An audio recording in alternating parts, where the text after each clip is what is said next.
La vidéo aussi, c'est pour les partisans de la secte Ekanga. C'est pour les partisans de son église. Parce que les gens construisent mythes. Les mythes, certains mythes autour de certaines personnes en faisant croire aux gens que ceux les plus intelligents du Cameroun, ceux les plus intelligents du monde, ils appellent les gens à venir débattre sur les plateaux de télévision avec lui.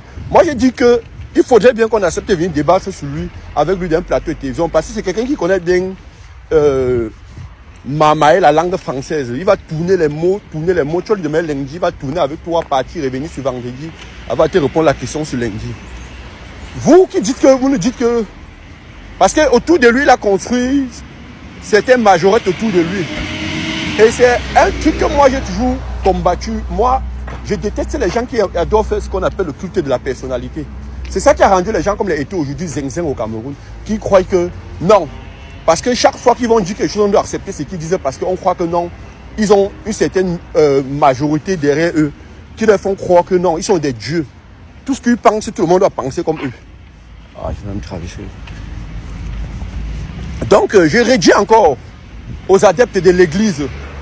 Ils avaient créé une église d'abord par le passé, qui était l'église d'un autre pasteur là, qui aujourd'hui, beaucoup de ses fidèles ont fait ce qu'on appelle la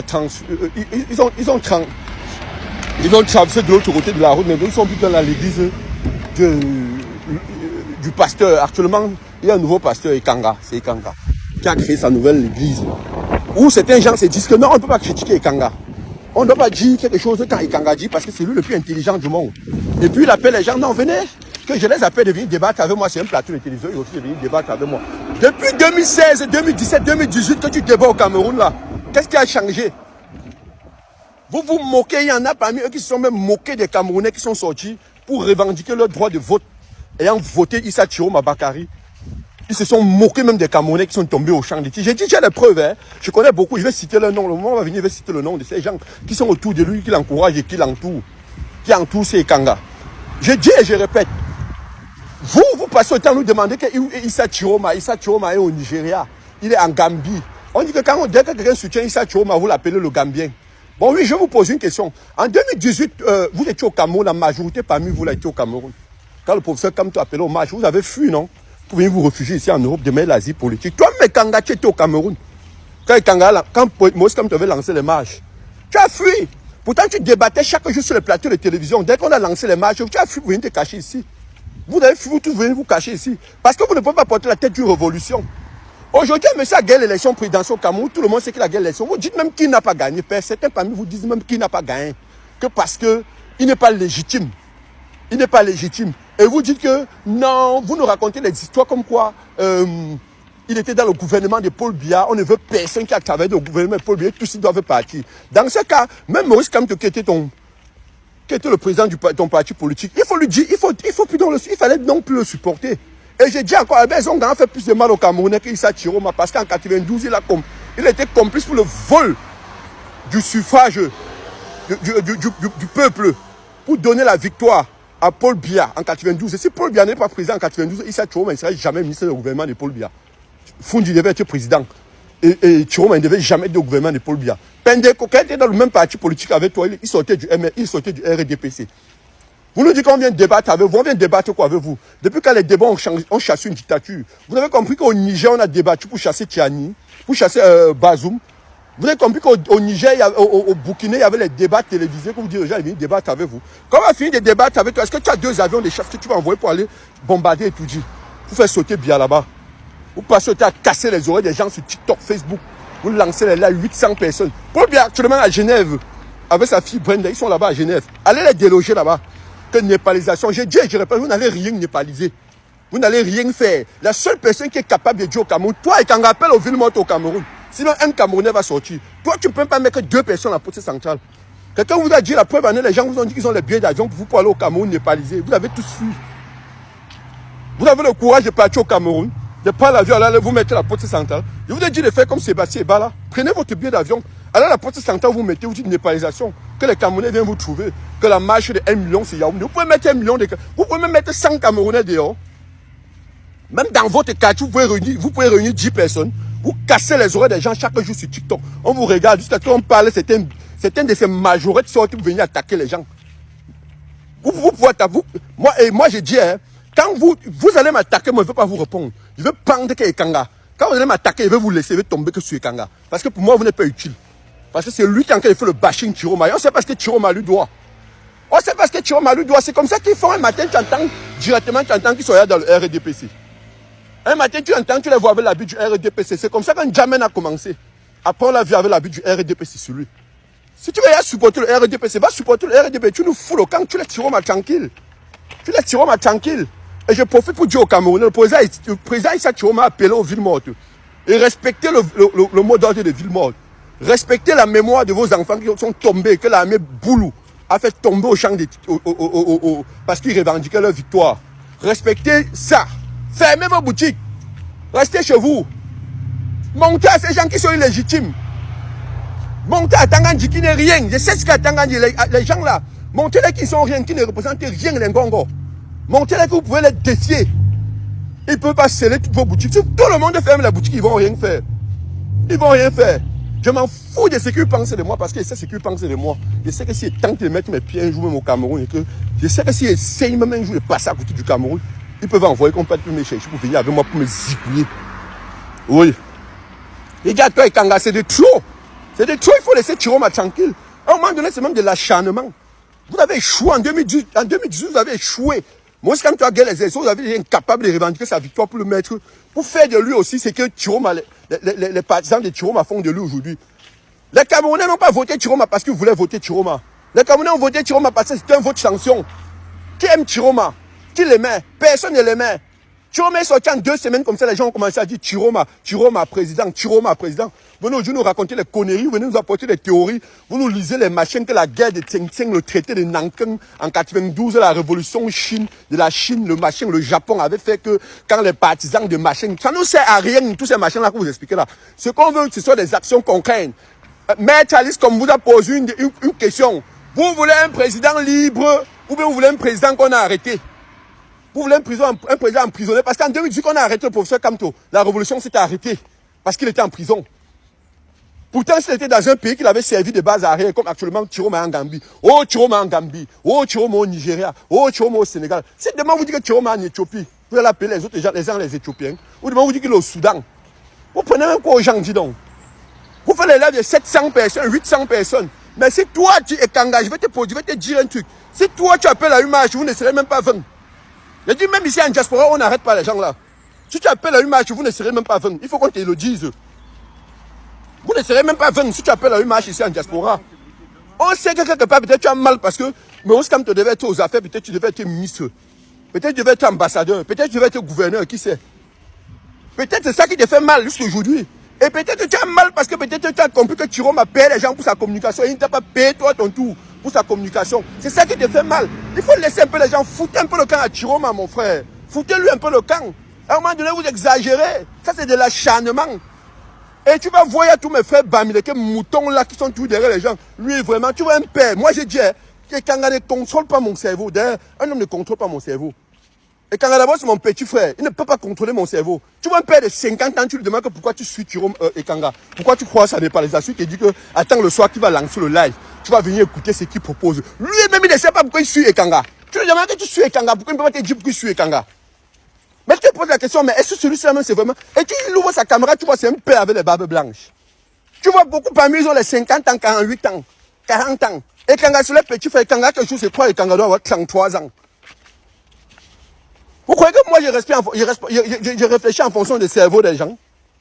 On va me dire que non, pour réfléchir, je vais réfléchir. Non, vraiment, même Ekanga a dit que, Wilfried a dit que, fichez-nous le camp avec votre Ekanga là. Qui nous fiche un peu le camp, votre Ekanga là. Que révolution, la népalisation, 1 million de Camerounais. Vous n'allez, je vous donne 8 ans. Parce que les gens ont dit que vous donnez 2 semaines. Je vous donne 8 ans, vous n'allez mettre personne dehors à Yaoundé. 2032, si Chiroma n'a pas servi à renverser le système de Biya, Paul Biya sera candidat, il sera proclamé vainqueur de l'élection au Cameroun et vous n'allez rien faire. Parce qu'il n'aurait que 98 ans. Et ils vont encore le présenter comme candidat et il va gagner avec Clément Tangana.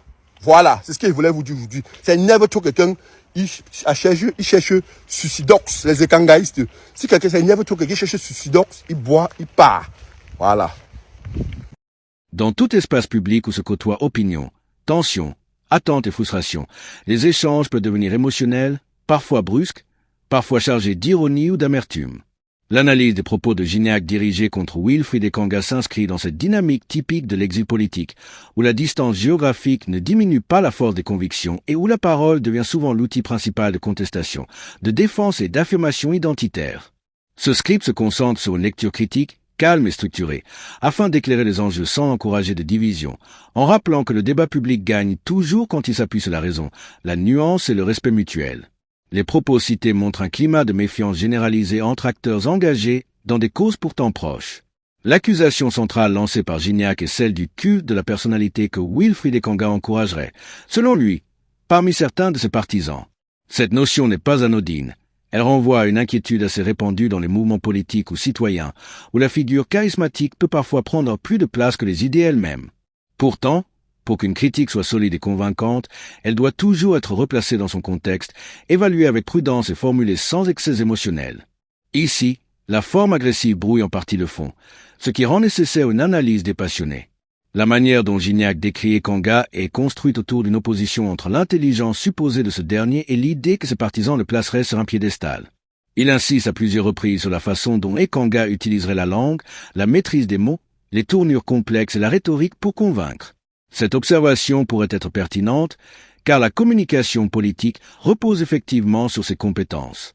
Toutefois, l'argument se transforme ici en reproche, voire en suspicion, comme si le fait de maîtriser la langue française ou de manier un discours structuré était une forme de manipulation ou de dissimulation. Il aurait été plus constructif d'examiner en quoi la forme du discours influence la perception du public, plutôt que de laisser entendre que la compétence linguistique serait une stratégie négative en soi. Le reproche lié au culte de la personnalité mérite lui aussi une lecture équilibrée. Il est vrai que dans certains espaces militants, le public peut développer une admiration forte pour une figure emblématique, admiration qui dépasse parfois les idées défendues.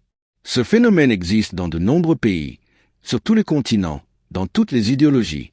Cela dit, affirmer qu'un individu a créé son église ou que ses partisans seraient des majorettes revient à caricaturer un phénomène sociologique qui mériterait une réflexion plus nuancée. Les mouvements citoyens s'articulent souvent autour de leaders d'opinion. Cela n'implique pas toujours une dévotion aveugle ou un refus de la critique. La généralisation affaiblit donc l'analyse. En s'attaquant à Ekanga, Gignac met également en avant la notion de courage politique. Selon lui, on ne peut pas revendiquer une légitimité d'opposant si l'on n'a pas été présent physiquement lors de moments difficiles au Cameroun. Mais cette position est discutable. L'histoire contemporaine démontre que l'exil peut être un espace d'expression, parfois même un espace de survie, qui permet de porter un discours sans risquer immédiatement sa vie ou sa liberté. La distance ne retire pas la qualité des idées, ni la sincérité de l'engagement. Elle change seulement la manière dont l'engagement se manifeste. Cette nuance aurait permis de transformer une attaque personnelle en débat constructif sur la place de la diaspora dans les luttes sociopolitiques. L'évocation répétée du passé politique camerounais, des élections contestées, des responsabilités attribuées à diverses personnalités montre combien le climat reste chargé d'émotions. Les souffrances vécues par de nombreux Camerounais, les épisodes de répression, les frustrations politiques accumulées depuis des décennies pèsent fortement sur le discours de Gignac. Il exprime une colère qui semble parfois viser Ekanga, mais qui, en réalité, reflète une douleur collective que beaucoup ressentent. Néanmoins, pour qu'un discours contribue au progrès, il doit canaliser cette colère vers des propositions, des analyses, des pistes de réflexion. Sans cela, l'émotion prend le dessus et empêche toute progression vers une compréhension commune. Le passage où Gignac demande aux Camerounais de laisser Tiroma tranquille et où il condamne ce qu'il perçoit comme un acharnement rappelle une réalité importante. La critique politique devient parfois personnelle. Or, une société gagne à distinguer les idées des individus, les actions des personnes, les propositions des émotions. Ce rappel peut être utile pour tous les acteurs du débat public. Il ne s'agit pas de soutenir ou de condamner l'une ou l'autre personnalité, mais d'encourager une culture de débat plus saine et plus constructive, où l'on discute des faits, des propositions, des visions et non des attaques individuelles. Cette première partie du script souligne qu'il est essentiel de garder une distance critique face à des paroles prononcées dans un climat d'exaspération.